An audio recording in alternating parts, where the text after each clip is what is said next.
We've got an update on Governor Kathy Hochul's move to send National Guard troops into New York City subways. Hochul has had to tweak her plan somewhat. This was reported over the weekend that guards checking bags would no longer carry long guns.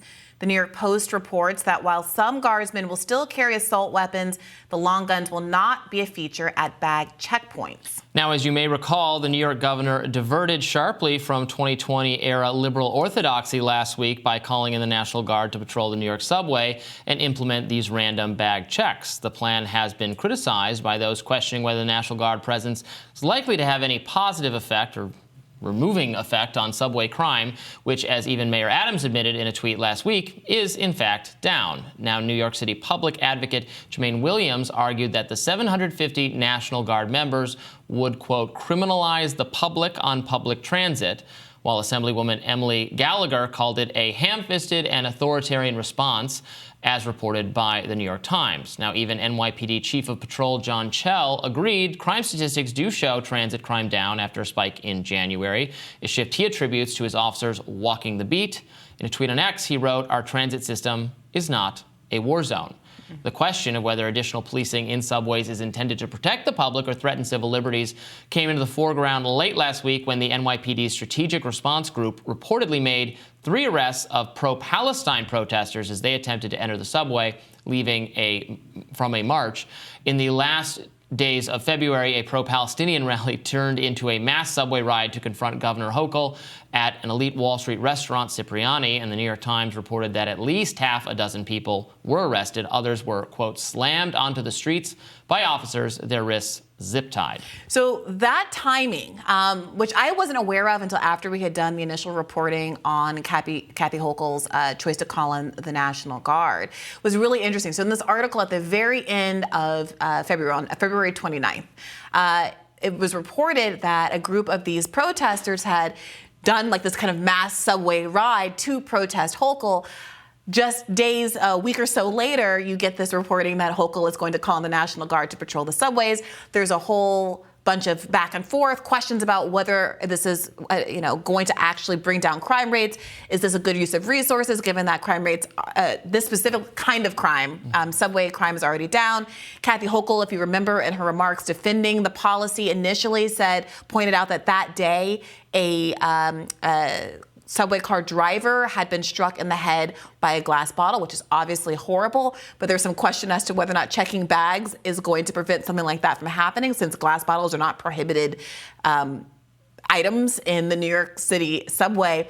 So if you look at it not as a crime alleviating policy, you have to start asking what it's about. And there are some concerns that it's a kind of expanding authoritarianism, trying to make people feel safe. But who are the people that feel unsafe in this moment? Is it Kathy Hochul herself who is being the target of some of these protests over Palestine? You know how I feel about the expanding scope of TSA-style security, which is frankly what this reminds me of.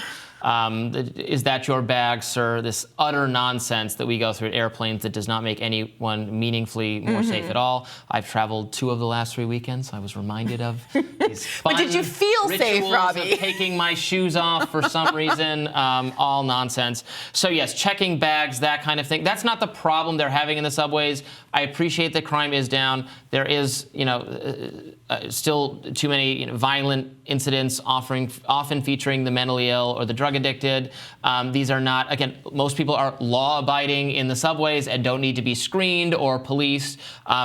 This does not really seem like a situation where the National Guard is needed. There are plenty of existing NYPD officers who I think should be deployed to prevent mentally ill people or drug-addicted people from residing in subway cars or harassing passengers. I think that is a perfectly legitimate use of police power. I don't know that additional police resources, or especially the National Guard, are needed. But what this story really makes me think, and I'm sure I will not surprise you to be going in this direction, but I bet the New York Times right now is suffering a mass fainting epidemic, given how this exact same proposal, when proposed by Republican Senator Tom Cotton to deploy the National Guard troops against rioting and buildings being set on fire, which I think, even if you say that's not a good policy or not constitutional, it would be a more logical use for the National Guard than patrolling our bags in the subways. This proposal, when it was written up in op-ed form at the New York Times, generated fevered apoplexy, generated mass hysteria, charges of racism, that the New York Times was now an unsafe, hostile, racially hostile workforce because this op-ed had been published. This was a brouhaha that went on a few years ago that was recently resurfaced because the conservative New York Times employee who solicited and edited that op-ed just told his side of the story, and I did a monologue on it last week or the week before, which you should check out if you missed it. I'm not seeing, I wonder if the crying rooms in the New York Times are very busy right now. Quite the opposite. And I think there's, it's a very fine point for criticism. We talked about this when the story first broke last week or earlier this week, but I do think that part of the reason why is because of who the perceived kind of victims of the National Guard are and who the National Guard is supposed to be keeping safe. My principled stance is that it's bad to bring the National Guard in either of these circumstances. But I do think that there is a kind of preciousness about some of the elite figures that work at institutions like the New York Times who ride the subway and do feel unsafe and wouldn't mind if the government intervened on their behalf to make them feel more safe in the subway system. When, by contrast, when we were talking about Black Lives Matter protests, that was a group of people that they very much identified with who were going to be the targets of the police or of the National Guard in those instances. And it is interesting to see the very, very different treatment that this story has gotten. It's also a relevant factor that Kathy Hochul is a Democratic governor. It's also a relevant factor that, according to the reporting in the New York Times, which I disagree with this narrative, that Democrats are failing in New York and across the country because they are weak on crime. And so there is this effort to demonstrate that you are willing to be just as tough on crime as Republicans are perceived to be, and Kathy Hochul has been a part of that effort. So, I think a lot of it is about wanting to seem like you're the smart politico, that you're the one that knows what needs to be done to win elections and save democracy and defeat Trump. And if it means we have to move to the right, if it means we have to be more like Tom Cotton, that's okay, especially because I don't want anybody to bump into me and spill my latte while I'm riding the 6 train uptown. So, I hypocrisy noted. I think that's completely and totally fair. Yeah. And I think the main point that we should not let get lost here is that to the extent that there is a problem with disruptive behavior, often from people suffering from mental illness on the subway, checking their bags doesn't cure mental illness.